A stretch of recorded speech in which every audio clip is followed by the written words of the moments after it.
Nasuddin Sahab dari ahli bahasa Darul Bidang di Muaz.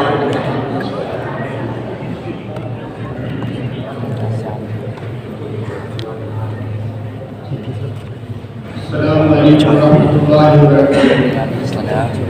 Nahmaduhu wa nusalli ala rasulihil karim. Amma ba'd. A'udzu billahi minasy syaithanir rajim. Bismillahirrahmanirrahim. Ya ayyuhalladzina amanu qu anfusakum wa ahlikum naran waquduha an-nas wal hijarah. Sadaqallahul azim. Muhtaram hadirin معزز سلطان مشفق آج کے اس مبارک جلسے میں لوگوں کی شرکت ہے اس نئے کتاب اور اس کا معاملہ حضرات ابھی میں نے آپ کے سامنے جو آیت تلاوت کی ہے اس میں اللہ رب العزت ایمان والوں کو دو ذمہ داریاں یاد دلا رہا ہے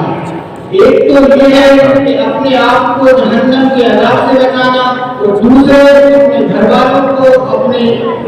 بیوی بچوں کو جہنم کے عذاب سے بچانا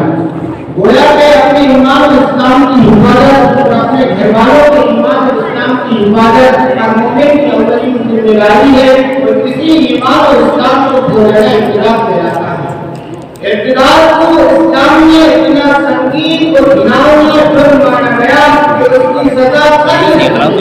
یعنی شریعت اسلامی میں آخر کے حقوق کو جو برداشت کیا گیا یہ کہہ ہے لا اکراه فی الدین لیکن مرتد کا حقوق قابل قبول نہیں مانا گیا اللہ کے نبی صلی اللہ علیہ وسلم کا صاف ارشاد ہے من بدل دینہ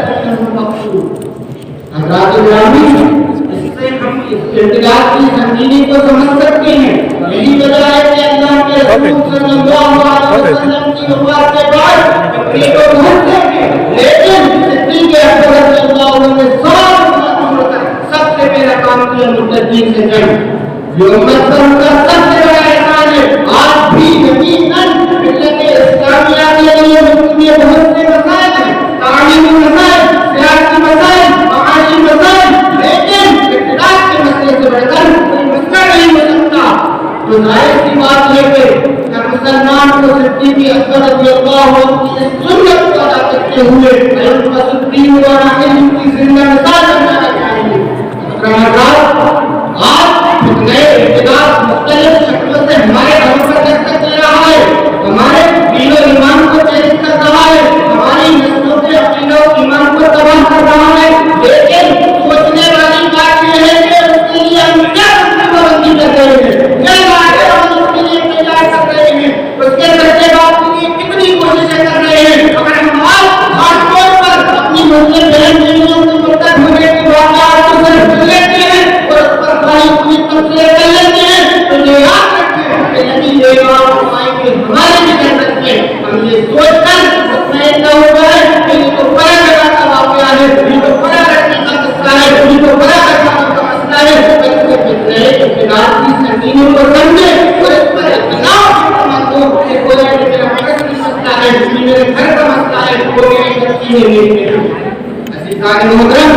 اکبر اعظم نے آج سے کئی سال پہلے کہا تھا اس قتل سے بچوں کو بدنام نہ ہوتا اس قتل سے بچوں کو بدنام نہ ہوتا افسوس سے بچوں کو جاری کی رسول آج بھی یہ ہماری بہن بیٹیوں کو مرتد بنانے کے صرف بات نہیں بلکہ اس کوئی یونیورسٹی کا کوئی ہے اس کی یہ بیچارے پریشانی ہے کہ کوئی کو جھگڑا نہیں کرتا میں یہ نہیں کہہ رہا کہ مسلمان اپنے بچوں کو اداروں میں نہ پڑھائیں بے شک پڑھائیں لیکن ساتھ میں یہ بھی کہ ان کا بچہ یا ان کی لڑکی وہاں جا کر سائنس پڑھ رہی ہے یا پھر وہ فارسی پڑھ رہی ہے وہاں جا کر فزکس میں میتھمیٹکس پڑھ رہی ہے یا وہاں جا کر پروجیکٹ سیکھ رہی ہے بہت سے لوگ کہیں گے کہ کیا کرنا ہے اسی بات کر رہے ہو بدلتے دور کے ساتھ اگر ہم نہیں چلے تو بہت پکڑ جائیں گے تو میں بہت سے لوگ